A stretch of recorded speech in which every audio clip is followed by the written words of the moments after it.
Hello, everyone. Welcome to Stick to Wrestling. My name is John McAdam, and we are going to do a bit of a departure episode. We're going to take a break from the summer series. As I'm sure if you listen to this podcast, I'm sure you're aware that last week Harley Race passed away.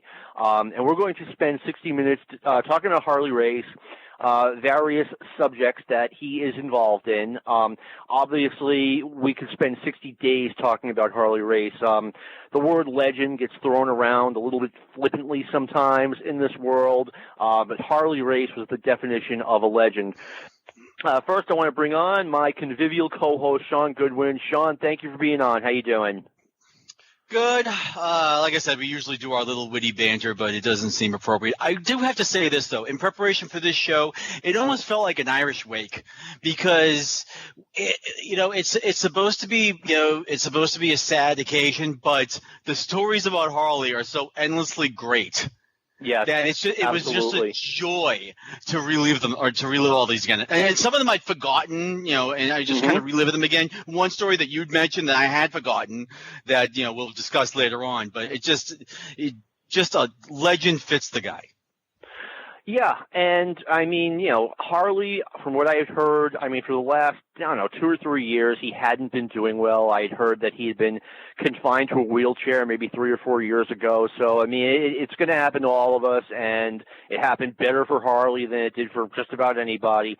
I also want to bring on our guest this week, Brandon Hefner. Brandon, thank you for coming on. You're right outside St. Louis, right?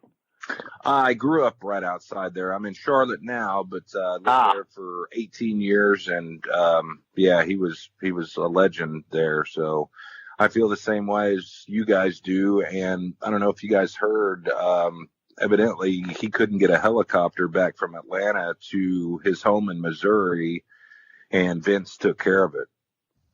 I was unaware that those were the circumstances. Yeah, so Trevor Murdoch, I think, posted that on Twitter and said thanks to Vince for giving him a couple extra days with Harley. So I thought that was pretty cool. Yeah, I think that's really cool as well. I was unsure of what happened. I thought they were moving him from one hospital to another, and I'm like, I hate to sound like a jerk. If a person has 2 days to live, there's no sense in flying him around. But I didn't realize that they were actually flying him home. So that's really good on Vince McMahon's part.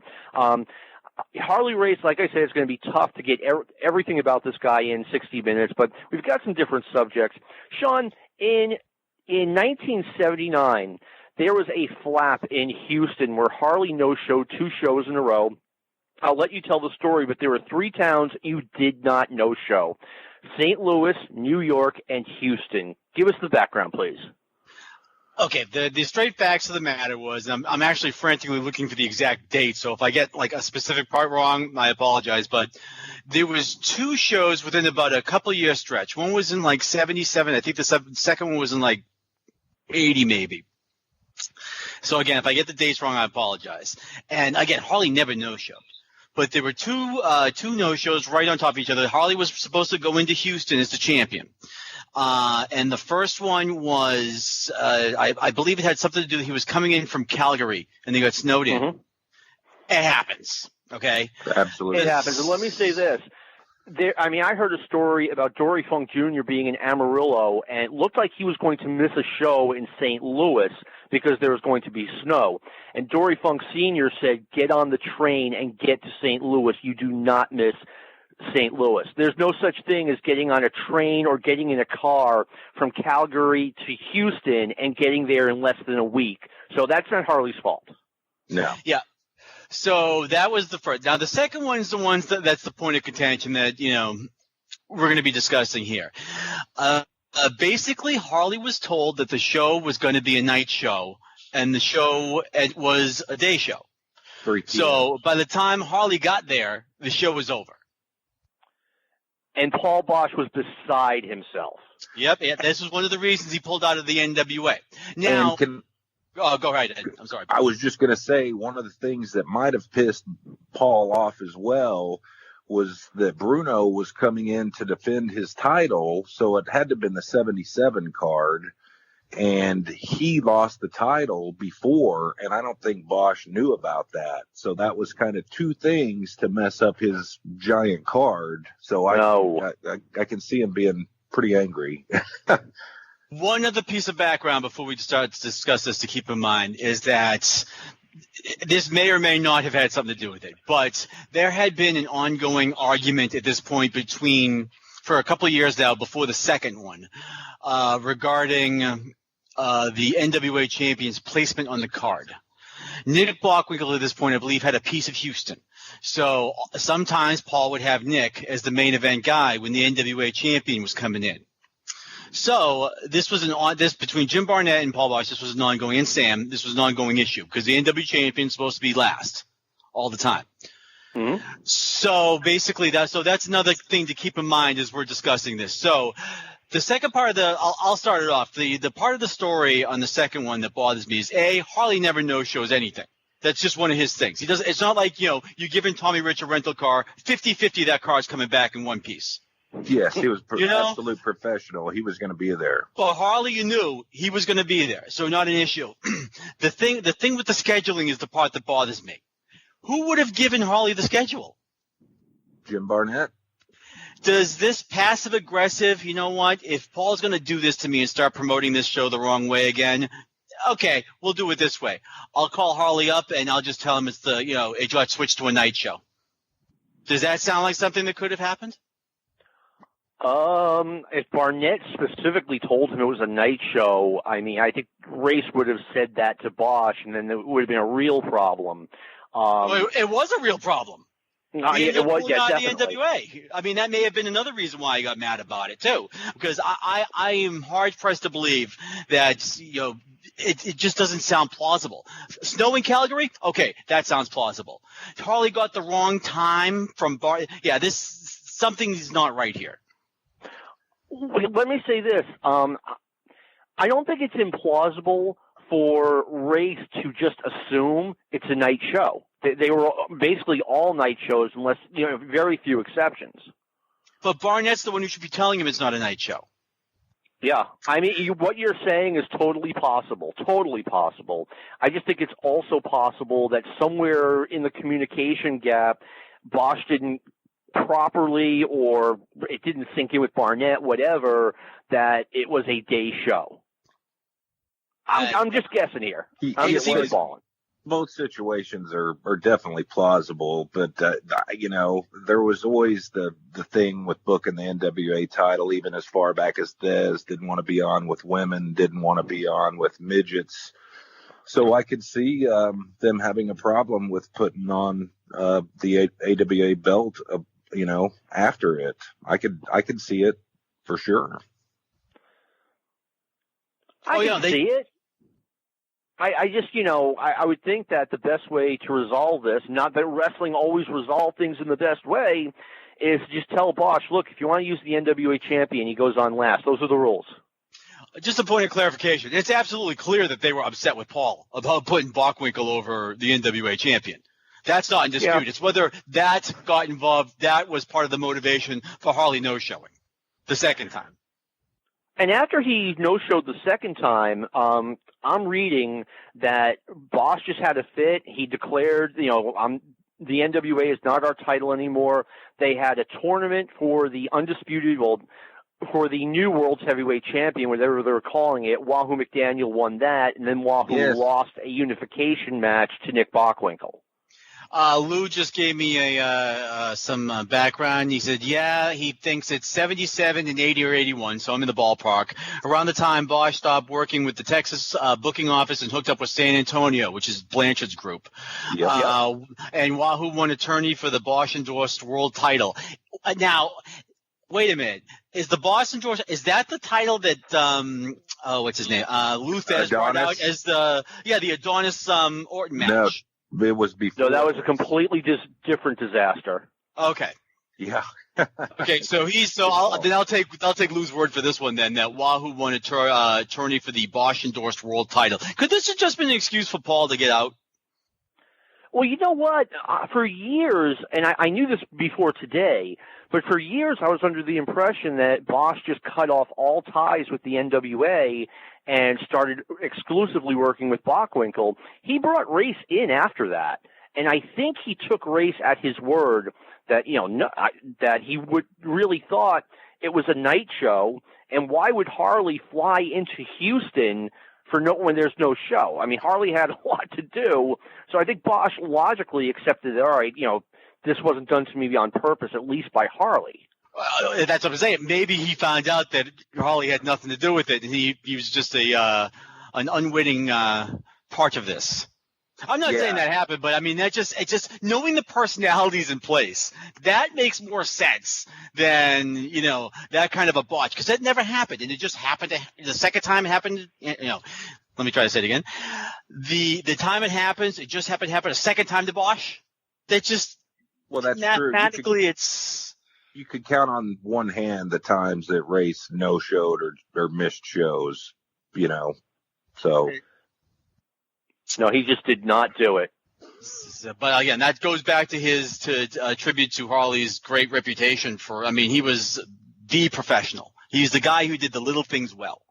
And that was the 77 card, and I think that's the one that Harley ended up missing. Like I said, I hate to keep bringing up the Bruno thing, but that was just an extra kind of slap in the face that he wasn't told by Senior that Bruno was going to be dropping the title before his big show at the Summit. They ran the Summit for that instead of the Sam Houston Coliseum. So that might have been a double dagger to him.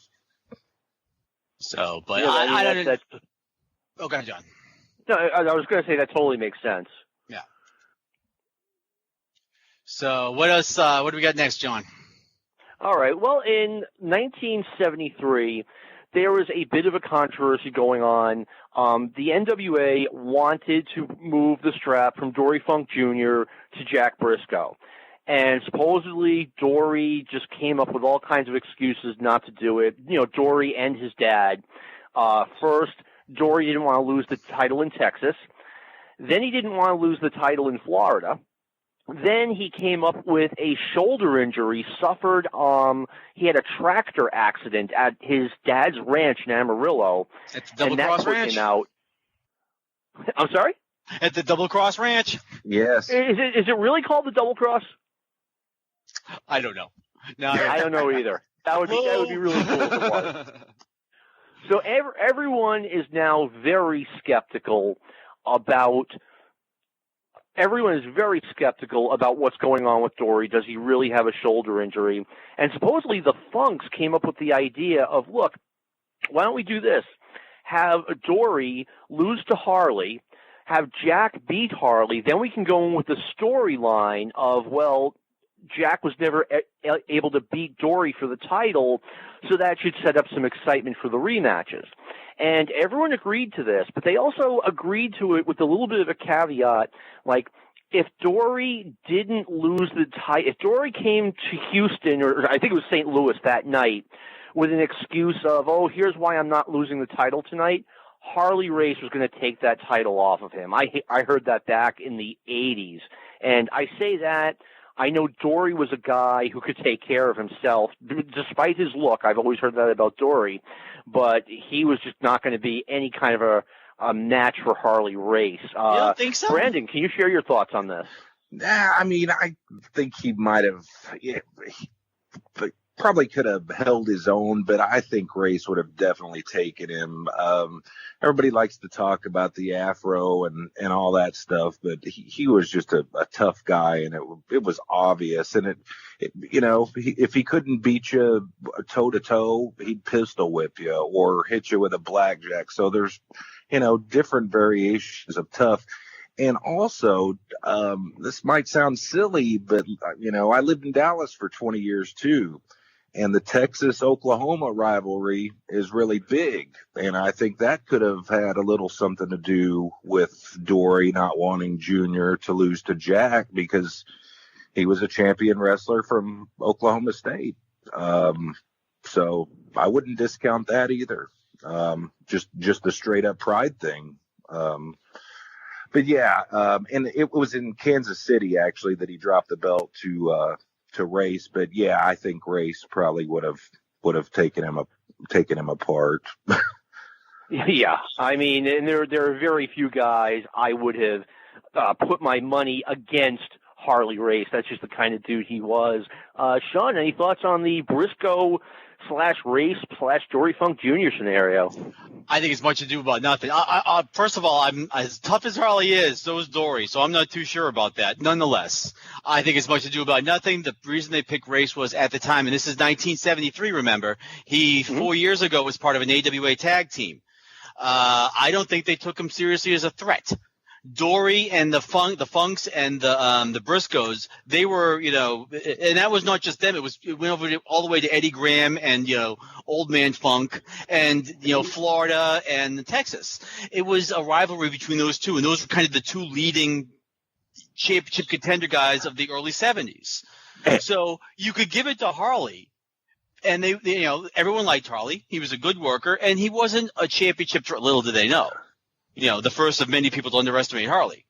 But they knew he was professional by that time enough to do it. And Dory Sr. died so early that I don't think any of us can quite comprehend what kind of power he truly wielded with the NWA at the time. He got the belt around two of his son's waist, which is something no one else has ever done. So that should pretty much, say all you need. But what's I think they looked at him maybe like a Stan Stasiak. Sure. Well, and I brought up before, when Harley broke away from Hennig, was it because he finally felt confident? Hey, I can carry a belt somewhere, and by God, I'm gonna do it. I've always wondered that. I actually went to check that out. In '67, there was a tag match between Harley and Larry between Johnny Powers and Vern. And Hennig was going to do a press on Powers or some kind of a power move, and Vern tried to do that bit where you clip the guy's leg, except he actually got his leg, and he blew out Larry's knee. Oh hell! So, basically, I think I don't know really what happened, but in that time it took Larry to get back. I think they gave Harley, who's obviously ambitious guy, an opportunity to kind of look at the landscape, see what's out there, and maybe this is a shot. Yeah, he spread his wings a little. It's sort of like when Dusty broke off from Murdoch and told him he was going to Florida and kind of wanted to go himself, and I can do this, baby. Yeah, you outgrow the situation. Yeah. But Lou steps in, and Lou says Hennig got injured. Then Race chose Chris Markoff as his new partner, co-holder of the AWA Tag Team title. So there we got that. Then which they quickly lost. Okay. Then 68, 69, Race moved on to Amarillo. So there we go. Thank you very much, Lou. And yeah, I understand what Sean, what you were saying, that by 73, Race probably was not a big enough singles star to have held the NWA title for a long time. He only held it for like 2.5 months. But by the time he won it in 77, I mean, clearly he was a major singles star, capable of running with the title, and he did. I mean, do you guys, any thoughts on that, Brendan? I think he was ready by then, and he was obviously, tough as nails, and it was probably the best thing that could have ever happened for his career. Unfortunately for Larry, for him to get hurt, and because he obviously went on and was fine, but it was just one of those things that it was probably just meant to be, just one of those meant to be things. I mean, I heard a long time. Go ahead, Sean. One benefit that came out of that 73 reign, as short as it was long enough to make one trip around. Yes. And everyone got to see him, and everyone got to know how professional he was, how on time he was, how everything went smoothly. Because with a lot of these guys, even if you're a big star, if you're not going to play ball, we're all set. Well, there's one match from Canada that's actually on YouTube from that first reign. I guess it would have been from Calgary, and it was Man Mountain something or other, but Races got him down with that, patented punch to the head, and he just reaches over with his thumb and just just blades him so quick and so easy. And that always stuck out for me. Just how good he was even then, at that time. So, I think it was obvious that they probably knew later on, once they got Briscoe the title, that he was definitely going to hold it at some point for a longer period, which he obviously did. Oh, yeah. I mean, expanding on that, when, Jack Briscoe got tired of holding that title pretty quickly, I mean, the schedule is just insane when you were the NWA champion.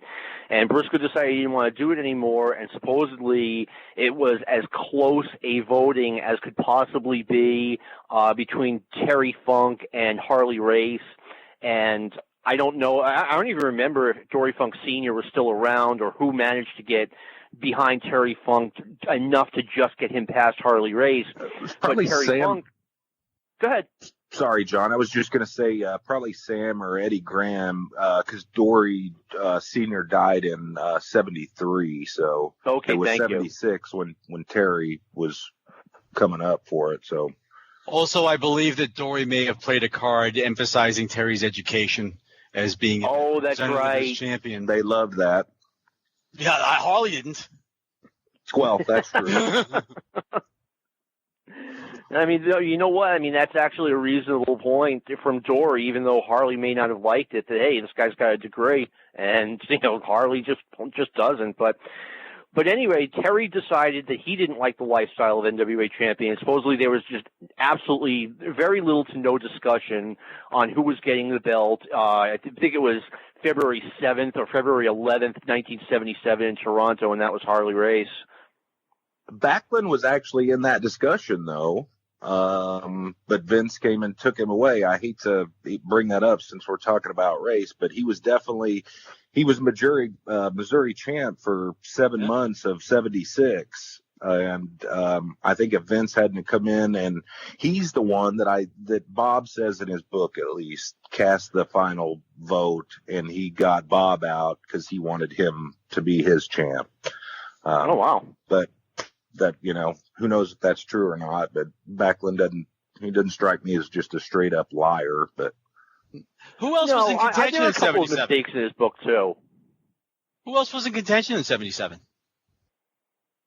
You know what? Even Briscoe. They brought Briscoe back in, and Briscoe actually beat Backlund for the Missouri belt sometime in late 76, maybe September 76, I think. I'd be shocked if Jack agreed to take it back. Well, I think I don't think he agreed to, but he brought him into St. Louis to see how he would still draw with the fans, and he still drew with the fans. But I agree.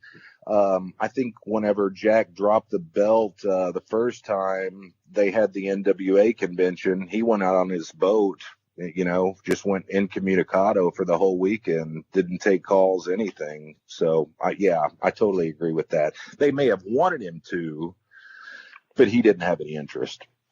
No, and it was his turn, and Teddy DiBiase was a couple years away. Rick was probably a couple years away. Maybe one or two at least. For sure. So there seemed to be a little window there that it was Harley's time. What about the idea of Harley? Because the whole idea of dropping the belt really quick and having those many short reigns, that kind of started with Harley. Was that a plus or a minus to the NWA at that time? Good question, and I want to answer that in just a second. I do want to say that I think in 1976, Bob Backlund was not ready. He was not a big enough star. He was kind of a middle of the card guy in Florida. He was an underneath guy in Atlanta in like 75. I don't think he was ready at all. But I mean, to answer your question, Sean, yes, I think, and I am the person who hates quickies more than anyone, okay? I hated the Tommy Rich thing. I hated the Kerry Von Erich thing, even though I understood the Kerry Von Erich thing. But Harley Race, he had it for 2.5 months. that is, to me, is long enough where it's credible. Plus, he lost it to someone else. It didn't go right back to I meant the later Jr. ones.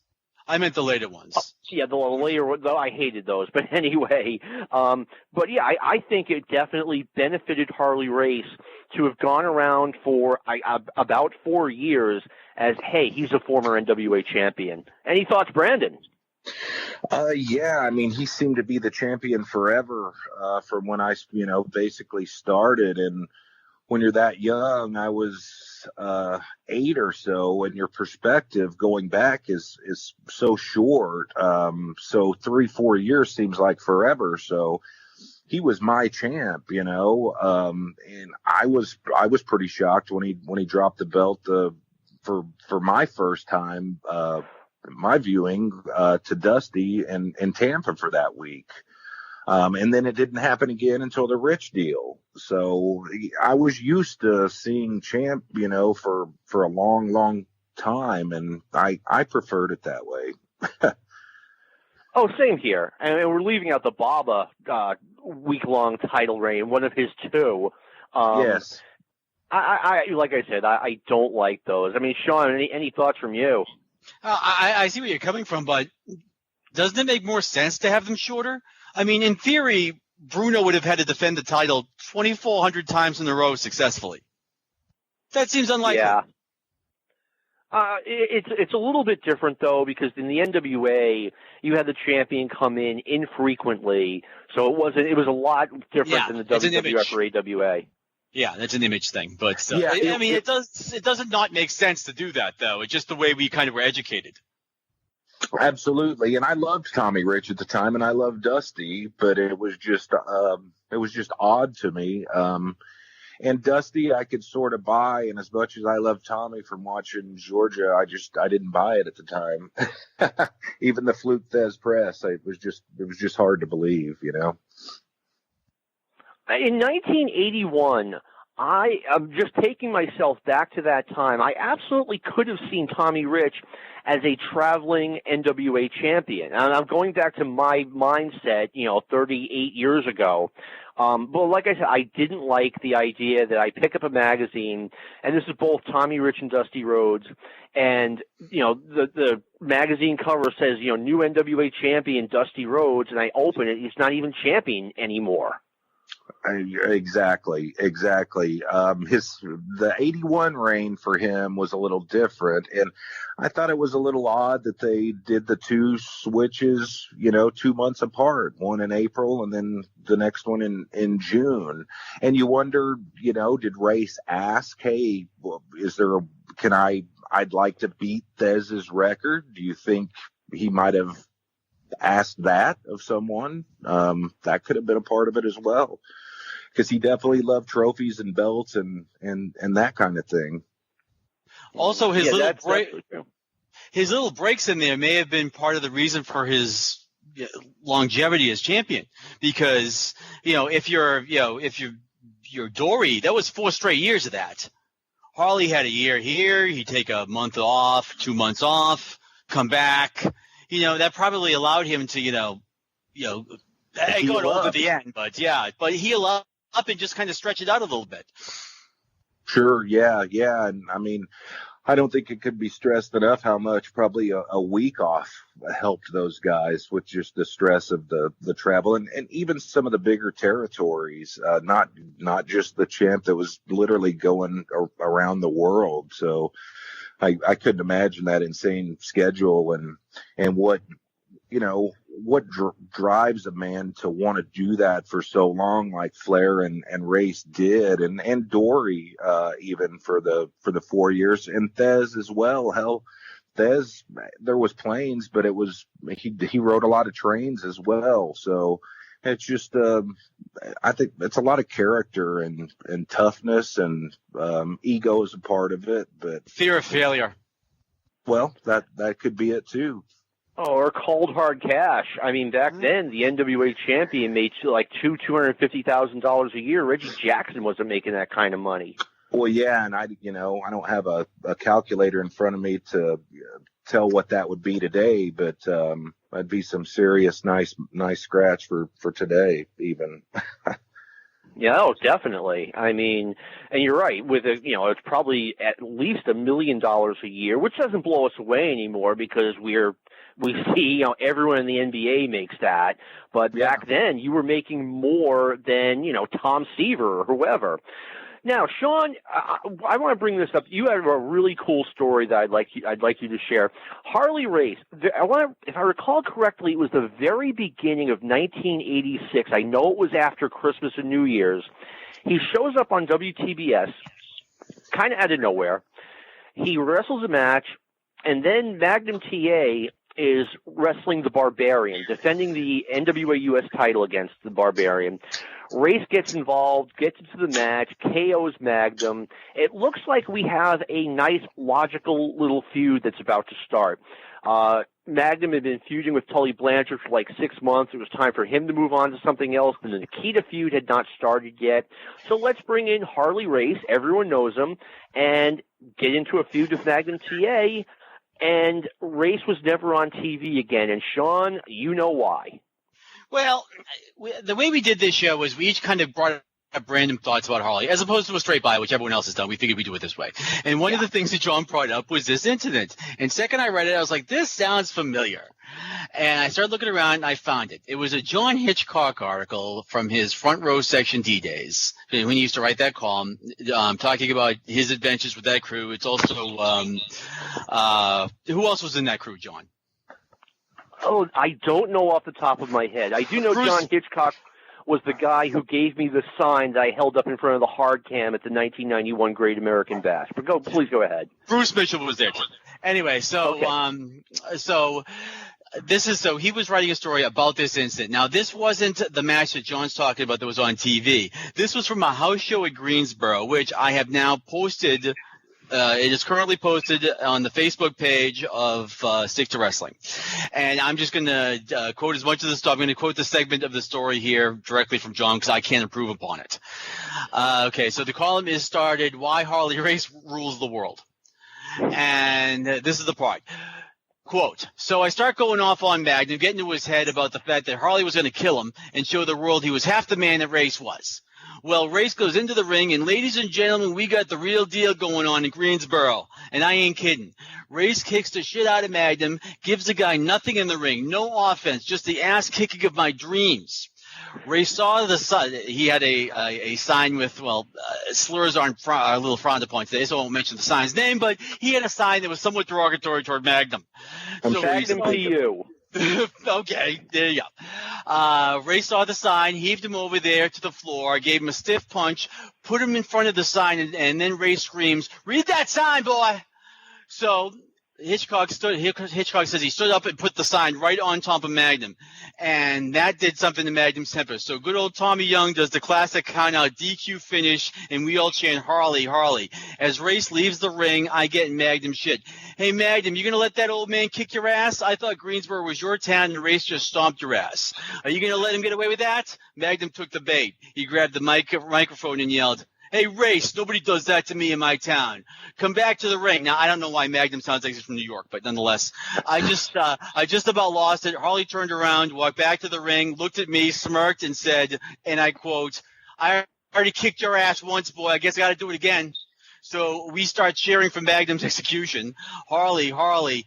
And you know the spot where the heel attacks the face and he goes through the ropes? Magnum did that to Race. Race refused to sell, grabbed Magnum by the hair, and heaved him over the top rope like a Frisbee. He was spinning sideways. Magnum busted his ass, and as he attempted to get up, Race chopped him in half with some brutal punches and slammed him again, full force with no give. What the hell? And the thing is, Magnum could take care of himself. He wrestled at Old Dominion, so he's clearly a guy not to be messed with. Here's the postscript.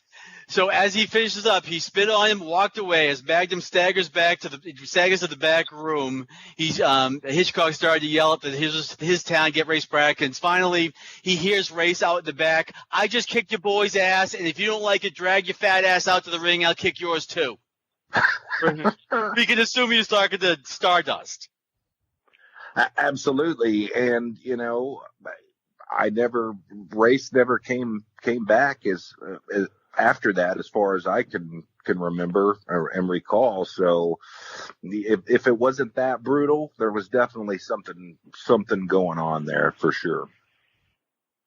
I just wonder what happened that set Harley Race off like that. I'm wondering if Dusty basically, you remember how Magnum used to do all these like 30-second wins? I wonder if he was bringing in Harley to do like to really put him over and doing one of those kind of jobs. It's always like go to hell. Oh my God! Well, I couldn't even imagine using Race like that. I can believe that, because even in St. Louis, he went on St. Louis TV and flat out said they were going to have him lose to somebody, and he said, "I am not going to be Jack Briscoe in St. Louis," because they had sort of brought him back, and Patera beat him and a couple other guys. So I could definitely see Harley doing that at that stage of his career as well. The NWA title was, kind of a couple years past him, and he probably knew he wasn't getting it again, and he wasn't going to look bad in his later years. And I'm surprised that he had the years that he did later on in the WWF. That shocked me when he showed up there, actually. Now, this just dawned on me. Could it be possible that this incident or a series of incidents like this alienated Harley so much? Because he started the WWF not too long after this. Yeah, I think he started in WWF like April or May of 1986, and I don't want to sound disparaging, but I know Harley was having some IRS issues. Which is a little bit why I'm surprised that he burned his bridge like that in Crockett, and then winds up going to the WWF.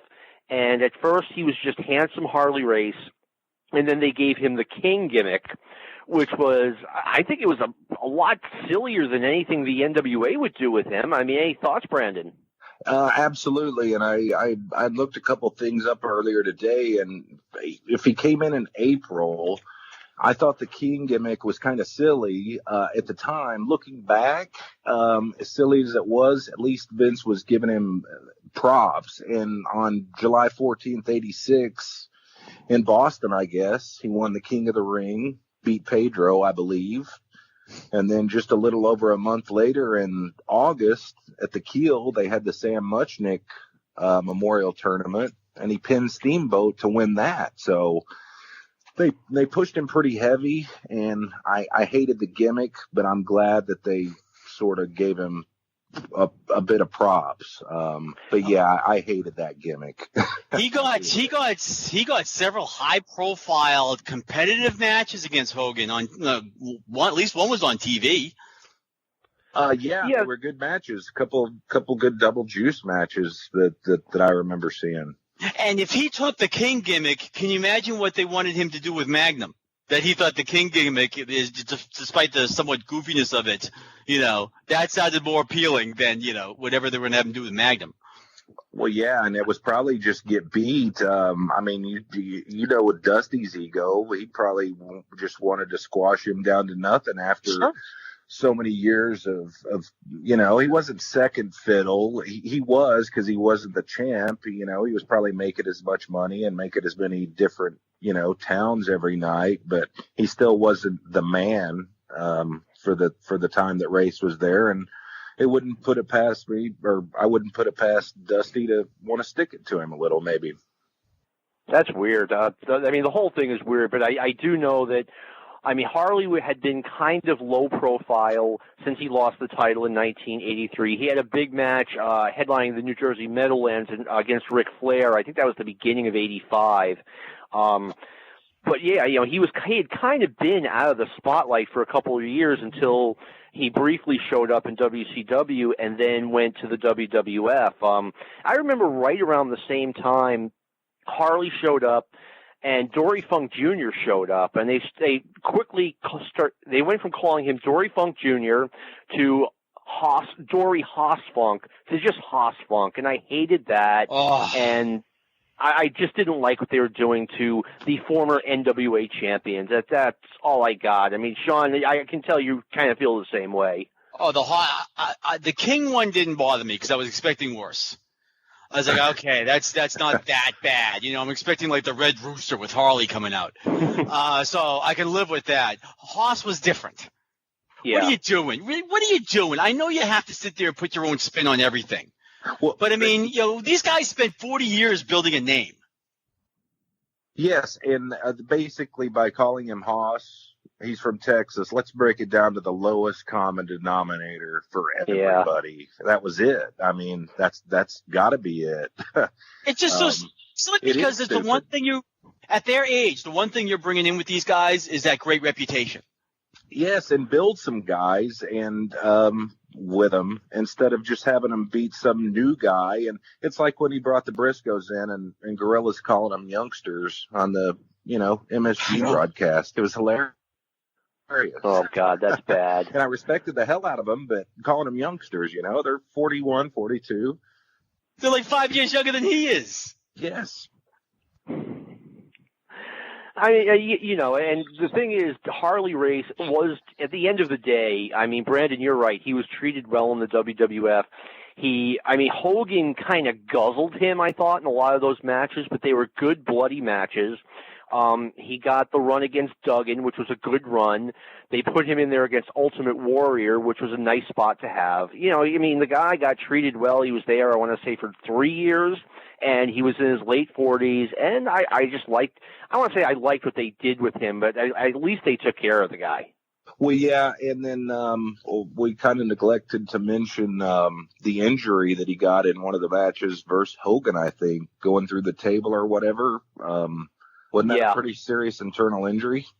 Yes, it was. It was a really bad bump. It looked bad, but you're like, well, Harley does this. And I actually had heard before the match that Harley had seriously injured himself, and it may have been career-threatening.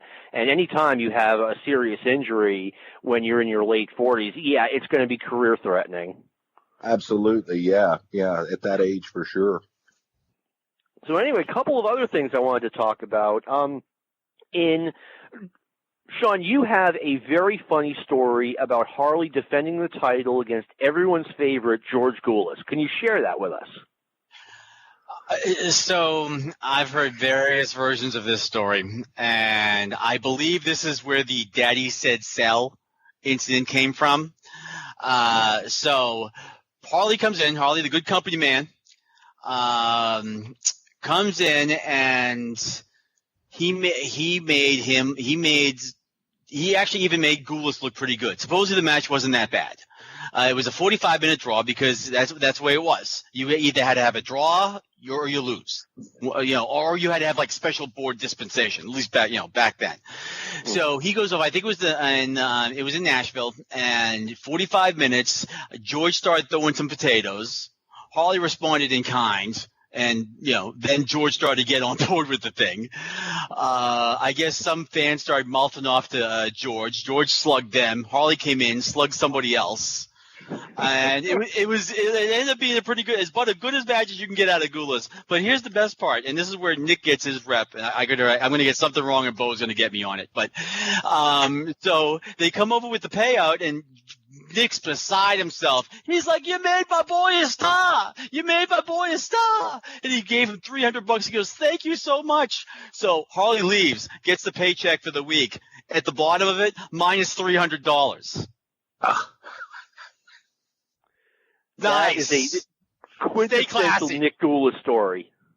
Well, yeah, and Nick he screwed himself all the way around with Jarrett and everybody. So I could definitely believe that happened, no doubt about it. Just as an FYI, $300 was a nice bonus back in those times. Of course, if you actually get a $300 bonus, they take it out of your check. It's not a bonus, but anyway. Well, all right, I want to get some thoughts from you guys. 1983. Harley Race has not been champion for 2 years. It's been about 2 years of Ric Flair, and a little less than that, probably like 18 months. And Harley regains the title. Brendan, I want to get your thoughts on that and maybe why they did it. I have an idea why they did it, but I want to get yours. Well, to tell you the truth, at the time, I don't know if we had either lost KPLR, but I didn't know about it until I got that issue of the Wrestler magazine. So I was shocked. But I was also happy to see that Race had taken the belt again, and I'm really shocked that I didn't see it. I don't know what was going on that I missed it on KPLR at the time, but as far as why they did it, I would think maybe to set up the whole Starrcade deal. Number one for Flair. That is why they did it. I guess I was coming from a perspective of why they gave it to Harley as opposed to anyone else. Well, maybe to pad his reign. Wasn't that his record-shattering 7th, title reign? Yes, sir, it was. So that could have possibly been it. And I can't think of really anybody else. I guess if Dusty, they could have done Dusty Flair, but then that would have been, 3 years in a row for Starrcade. And I thought the 2 years was too much that they did, so I was happy. And, I think it was probably to pad his record and to maybe, give him, maybe they thought that was sort of his little send off. I know Sam wasn't involved anymore, but he was still buddies with Geigel and Matisic and all those guys. So, I think it was maybe a little career cap or a night cap or whatever you want to call it for him, maybe. I'll bet that at least was part of it.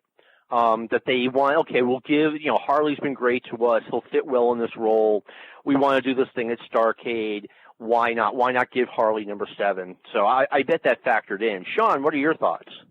Couple things. One reason I thought was to shore up the Midwest. To give them another to give someone from that area a title reign, because, just to kind of, shore up that area, which I don't doing great at that time. Sam had retired, and it was going down, especially Kansas City, and St. Louis wasn't that far behind at the time. So, but more importantly, if you're setting it up for, and by the way, just to say, everybody who was involved denies that this switch was done to set up Starrcade. Take that as you will, nonetheless. But say if you're setting it up, you want the guy with the big rep. If you're going to put over Rick Huge, you're not going to put over Rick Huge against, Tommy Rich or somebody. You're putting him over against the guy who was the man. And that was Harley from the late 70s. I mean, he may be getting old, but he was the guy who had the big rep at that time. So that means it's – and you also – again, this is where Harley's good reputation for doing business comes in, because you want to make sure nothing funny happens here. Which something funny almost did happen here, but you want to make sure nothing. You want to make sure nothing funny happens here. So who you give it to? You give it to a guy you can trust. Yeah, because he loved Rick, and Harley had no ego. I've said that a million times on here about that. He was always willing to help the match get over more than himself. I think he was one of those guys where he didn't have to prove it. You could just tell he was what he said he was. If that makes any sense. Also, Lou brings up a good point that I didn't think of. Could this have been little screw you to Southwest and Thez for having the world title over there, which was right around this time? Good question. I mean, that's a whole other show. I mean, Southwest, for those who don't know, like May of '83, they had a tournament for the, quote, undisputed World's Heavyweight Championship, unquote, which was a complete disaster. But this all ties in. Summer of '83, we have Ole Anderson in bed with Joe Blanchard. Joe Blanchard's guys are appearing on World Championship Wrestling, and Ole's guys are now appearing on Southwest Championship Wrestling. Yep. And they're both making noise about, hey, wherever you're watching this from, we're going to be in your town very soon. Add to the fact that Harley won the NWA title June, I want to say 21st, maybe 18th, I don't know, 1983. And Ole did not acknowledge that title change on World Championship Wrestling until October. So the NWA is kind of a mess at this point, with Sam Muchnick no longer the glue that holds the thing together. Everyone's kind of going in different directions. Maybe Harley was reading the Bill Apter mags. I don't know. You got to remember too that Southwest was on national TV. They were on the USA Network, so maybe they felt with that vehicle that that Adonis would get a little traction and hopefully do just what John said with Georgia and Southwest, because they definitely traded the Sawyer and Rich match over there, and Rich and Hernandez came into TBS, so there was definitely something going on there at the time. So yeah, I hadn't thought of that. And you had Madisick running opposition in St. Louis with a lot of Blanchard's guys as That's another good point. And you got to remember this. I mean, cable was it was still kind of a new toy, but not really. It was becoming more and more of a reality across the country. And the only major cable wrestling shows on cable were WOR, WWF, not NWA, Southwest, not NWA, and Georgia, who seemed to be distancing themselves from the NWA. Yeah, and that was odd. Like you said, that they didn't acknowledge it, and I didn't even really realize it at the time. I guess I just knew that Harley had won the title and didn't even really think about it. But he was, whoever was the champ was always there at least once every, 60 days or so, or they were talking about him or showing a match. So you knew exactly who the champ was. It was sort of like the deal when Kerry won and nobody really talked about it because they had the whole Flair Steamboat thing set up for the Meadowlands, and I guess it wouldn't have made sense for him to say anything. And I've talked about this before. I went to the Meadowlands show, and going there, I figured Ric Flair had won the title back, but we got World Class up here, and I didn't know. I mean, I got in the car, drove into New Jersey with Kerry Von Erich on World Class Championship Wrestling as the NWA champion. But again, it goes to show you, I mean, things were kind of a mess in the NWA, and here's something that had never been done before. I mean, despite what anyone said, I really believe that Harley Race was given the NWA title and that they knew that Ric Flair was going to win it back at Starrcade. This is unprecedented. You have a local angle, a mid-Atlantic angle, dictating what they do with the NWA title. And again, to me, that just makes things even more of a mess. I mean, Sean, any thoughts on that? Yeah, because other people were going along with them, though. Remember when they were doing this angle, Florida was involved. Gordon was, there were a couple. Texas was also involved. So they weren't just, it wasn't like Mid-Atlantic was taking their football and running home. The other territories were going along with this. Well, I think they'd worked together for so long that they weren't really worried about it yet. Dusty was still in Florida and hadn't taken his whole crew up to Crockett, and that was sort of the way it was done. And I don't think they were fine doing that because they could get some of their guys on the big show, and they were perfectly happy going along with it, not thinking, okay, this guy and next year is going to start just using Flair as a company champion. This is the amazing thing about Harley, is that just discussing his career from, say from 70 to 86, it's almost like an overview of the wrestling world, at least the NWA wrestling world at that time. That's how significant he was in and out. He seems to be involved in almost every major event in that time frame, or at least a lot of them. Oh, yeah, definitely. I just remember I came home from work on a Saturday, and I get home, and as soon as I walk in, the phone rings. It's one of my wrestling friends, and he's like, "You're never going to guess who the new NWA champion is." I'm like, "Whoa, wait a minute," because he saw it on World Class. And I must have taken 10 guesses before I said Harley Race, and I wasn't happy about it, because it's not that I didn't like Harley Race, not that I didn't think Harley Race was good. I felt like I had just seen 4 years of Harley Race as NWA champion, and I wanted something new, not something old. And plus, I loved Ric Flair, so just Flair losing the title in and of itself was bad enough. But now I'm back in 1977 with Harley Race, and towards the end of Harley's, his long reign, the 77 to 81, towards the end, I'm like, he's old, he's not muscular like superstar Billy Graham. But then I think now I realize that if you're going to put the title on somebody for about 6 months, which is about how long Harley had it in 1983, and this guy has to go to Florida, he has to go to Dallas, he has to go to Georgia, which he wound up doing not right away, who's the guy that everyone's going to know who it is? You don't have to be the man, you got to beat the man. Right. To be the man, to be the man, you got to beat the man. You had to have Harley pass the torch. You're right. I mean, who else could it be? Like, you've only got this 5 months. You don't want to put a new guy over who's never been in that territory, and before you even get him over, he doesn't have the belt anymore. So that's why it totally made sense. If you're only going to have a champion for 6 months, it's got to be Harley Race.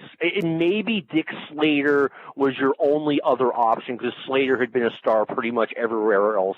But again, Harley's the guy who just 2 years ago, he was the world champion. Everyone knew who he was. That's my thought on why they went in the direction that they went. But, well, of course, we've only got like 5 minutes left, and there's one last thing I want to talk about. The 1978, I think it was January 1978, they had Harley Race putting up the NWA title against superstar Billy Graham at the Orange Bowl in Miami. Graham had been a big star in Florida right before he won the WWF title, and had traveled to Florida. With Oxbaker, he was the Florida state champion and vacated the belt without ever losing it. They said he was stripped of the title. So he had a big run there. And now they're doing the unification match. I'll tell you what, Sean, please start by giving me your thoughts on the unification match itself. I know it's a little bit before your time, but they didn't get a lot of help here because if memory serves, there was a deluge that day. And it was in the Orange Bowl, and it was pouring outside. So they already had kind of 2 strikes against them. And the unification match, no one could seriously think there was – this is the problem with the unification matches is that nobody could seriously think there was actually going to be a title change, right? I did, but go ahead. Never mind. No, I mean, it's just logical. You're looking at it like, okay, it's going to be – it's like whenever we came to the Garden and you saw the IC champion against the world champion, whether it be, Savage, when Savage was the IC champion against Hogan. You knew there wasn't going to be a title change just because, the way it was just it's rules of wrestling. The one thing I will say, it definitely depended on what age you were when you were watching. So when that unification happened, I was 8 by then. So I could have seen it happening at that time because I had no clue of anything. So yeah, at the time, but looking back, of course, I mean, yeah, there was no way it was going to happen, but you have to sort of count the fans that were younger and didn't know yet in that. I was reading about. I'm sorry, Sean. Go ahead. Oh, I wanted to bring up one last thing before we go. So go ahead. If this is about this, I'll talk afterwards. Okay, sure. As far as the unification thing goes, I read about it in the After magazine, so that was coming up. That it was going to be NWA title, WWF title merged, and it was happening at the Orange Bowl. And I'm sitting there thinking, wow, am I going to see Harley Race on my TV? Then I'm like, no, this has already happened, so I guess superstar Billy Graham won it, and they're not going to talk about the NWA title, but he's the NWA champion too.